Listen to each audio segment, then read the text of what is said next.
Okay, Bohr's energy of nth orbit. आपको पता है कि टोटल एनर्जी का मतलब होता है potential energy plus kinetic energy. Kinetic energy is equals to, we know that, half mv² होता है, और पोटेंशियल एनर्जी प्रोटॉन के पुलिंग की वजह से होगी, ये माइनस होगी, जिसकी वैल्यू है -kz²/r। ठीक है, चलो, तो ये वैल्यूज़ यहाँ पर पुट करने से पहले जो इक्वेशन हमने पहले लिखा था, जिसको इक्वेशन नंबर 1 दिया था, centripetal force is equals to centrifugal force, वो था -kz²/r² इज इक्वल्स टू था kz²/r² इज इक्वल्स टू था mv²/r। सो यहाँ से v² क्या निकल जाएगा, ये r कैंसिल हो जाएगा, सो हो जाएगा kz² v² is equals to kz² divide by m, kz² v² is equals to kz² divide by mr। ठीक है, चलो, ये v² की जो वैल्यू है ना, इसको 1 2 पुट कर देता हूँ।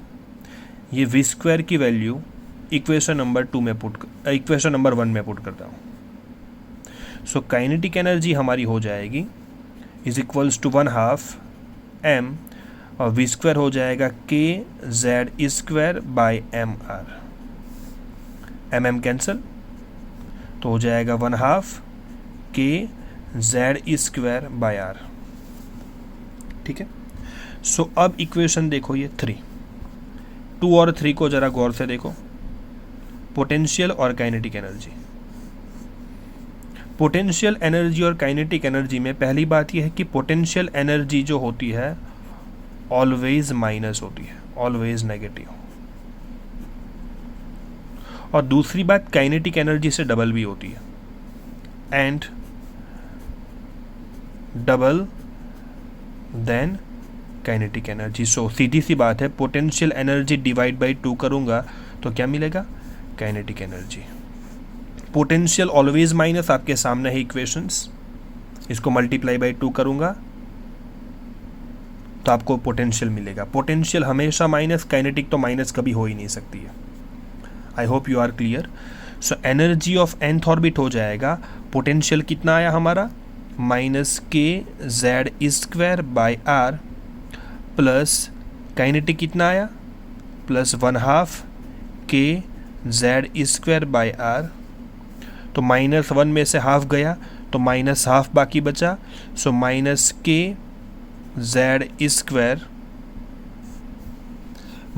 -kz² divide by 2r।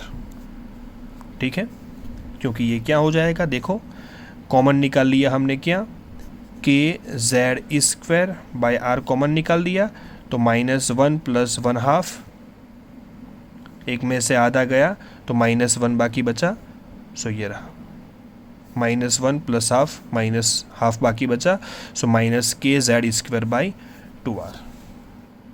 सो ये क्या हो गया, हमारा फॉर्मूला हो गया एनर्जी ऑफ nth ऑर्बिट का।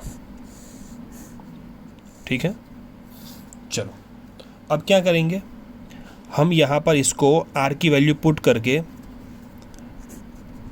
ओरिजिनल फॉर्मूला पे आ जाएंगे। तो r का वैल्यू हम ढूंढ चुके हैं आगे, मैं आपको बता के यहाँ पर पुट कर देता हूँ, -kz²/2। ठीक है, और जो हमारा r का वैल्यू है ये रहा n²h², यहाँ हो जाएगा n²h² बाई क्या है, kz²m, kz²m 2π। ठीक है, चलो ये है हमारा r का वैल्यू पुट करके एनर्जी हिसाब कर लेते हैं, तो 2 हो गया कैंसिल। ठीक है, चलो, और कुछ कैंसिल हो रहा है तो नहीं हो रहा है। सो एनर्जी क्या आई हमारी, सो -kz²m e⁴, k का भी स्क्वायर हो गया, -k² z² e⁴ m pi by n square h square, ठीक है। 4 की वैल्यू हम यहाँ पर रखना भूल गए थे, सो यहाँ पर 4 अगर रखेंगे, ये 4 था, सो 2 बाकी बचेगा, सो यहाँ पर 2 भी रख देते हैं, ठीक है। मैं इसको एक बार रीराइट कर लेता हूँ, आपको शायद यहाँ पर दिख नहीं रहा है। So energy of nth orbit हमारा आ गया यहाँ पर, energy of nth orbit is equals to, बाकी बचा वो है -2 pi square m Z square e⁴ by n square h square और -k स्क्वायर, ठीक है। अगर आप r की वैल्यू पुट करोगे तो आपको एनर्जी की वैल्यू ये मिलेगी, ओके। इसमें वेरिएबल कौन कौन से हैं, z और n, बाकी सब कांस्टेंट है, ओके। सो एनर्जी का वैल्यू हमारे पास आ जाएगा -13.6 into Z square by N square electron volt per atom, अलग अलग यूनिट के हिसाब से। ईवी जो होगा वो एनर्जी का यूनिट है, इलेक्ट्रॉन वोल्ट, ठीक है, बहुत छोटा यूनिट है, सबसे स्मॉल यूनिट।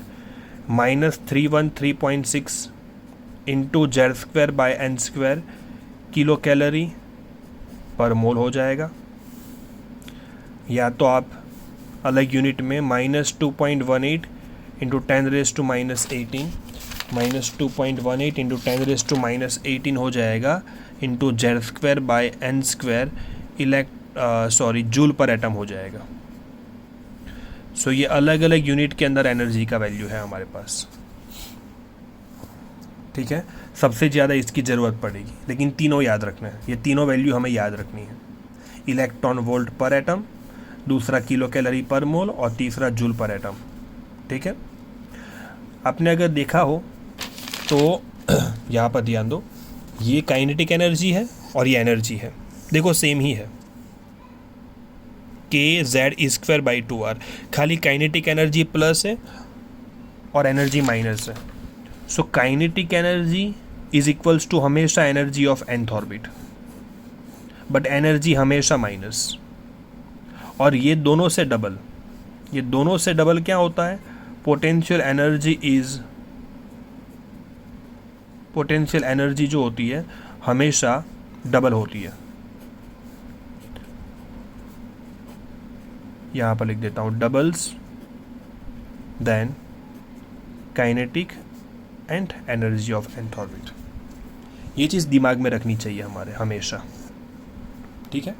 एनर्जी हमेशा माइनस, उसका रीज़न मैं बता चुका हूँ, क्योंकि इनफाइनाइट पे कैसा पॉइंट होगा जहाँ पर एट्रैक्टिव फोर्स नहीं लगेगा, वहाँ पर ज़ीरो, और सबसे energy beyond that infinite point plus, लेकिन हमारा इलेक्ट्रॉन तो करीब होता है, सो उनकी एनर्जी हमेशा माइनस होती है। अगर हाइड्रोजन की बात करें तो n की वैल्यू पुट करता हूँ, यहाँ पर हाइड्रोजन की बात करें, यहाँ पर हीलियम +1 की बात कर लेता हूँ। सो n की वैल्यू में 1 2 3 पुट करता हूँ, तो वैल्यू क्या आएगी, -13.6, z और n दोनों 1, ठीक है। सेकंड ऑर्बिट की बात करें तो -13.6 इंटू z तो 1 है, सो 1 अपॉन क्या हो जाएगा, 4 हो जाएगा। थर्ड ऑर्बिट -13.6 इंटू 1 अपॉन 9 हो जाएगा। हीलियम +1 के लिए, बोर का मॉडल मोनो इलेक्ट्रॉनिक के लिए है, हीलियम एटम के पास 2 इलेक्ट्रॉन, तो एक निकाल देना है। ये बोर का पूरा मॉडल जो है ना, वो एटॉमिक स्पेक्ट्रम के बेस के ऊपर बना है, so applicable only for mono electronic species. हम बात करेंगे हमेशा किस किस की, हाइड्रोजन, हीलियम +1, लिथियम +2, बेरिलियम +3, ठीक है, बोरॉन +4, मोनो इलेक्ट्रॉनिक स्पीसी के लिए एप्लीकेबल है, ठीक है। चलो हीलियम +1 की बात करें तो -13.6 z²/n² है ना, तो z कितना है इसका, 2 स्क्वायर मतलब 4, और फर्स्ट ऑर्बिट, ठीक है, फर्स्ट ऑर्बिट। चलो सेकंड ऑर्बिट -13.6 z का स्क्वायर, z मतलब 2 का square 4 divide by second orbit उसका स्क्वायर भी 4, मतलब हो जाएगा -13.6। मतलब हाइड्रोजन की फर्स्ट ऑर्बिट की रेडियस और हीलियम +1 की सेकंड ऑर्बिट की रेडियस सेम होती है, सॉरी एनर्जी सेम होती है, माय मिस्टेक, एनर्जी सेम होती है। थर्ड ऑर्बिट की एनर्जी देखें तो Z मतलब 2 का स्क्वायर 4, ठीक है, और नीचे है N मतलब 9, 4/9। समझ में आ गया? सो ऐसे आप लिथियम +2 का भी निकाल सकते हो।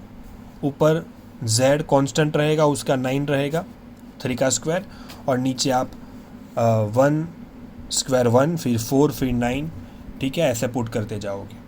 समझ में आ गया? एनर्जी की वैल्यू माइनस मोस्ट नेगेटिव, देखो सबसे करीब वाला सबसे ज़्यादा नेगेटिव है, दूर जाता हूँ तो नेगेटिव वैल्यू कम होती जाती है क्योंकि एनर्जी बढ़ेगी। ये चीज़ हमेशा दिमाग में रखो, क्योंकि फॉर्मूला अकेले याद रखने का कोई फ़ायदा नहीं है, आपको थियरी पता होनी चाहिए कि एक्चुअली क्या हो रहा है, ठीक है।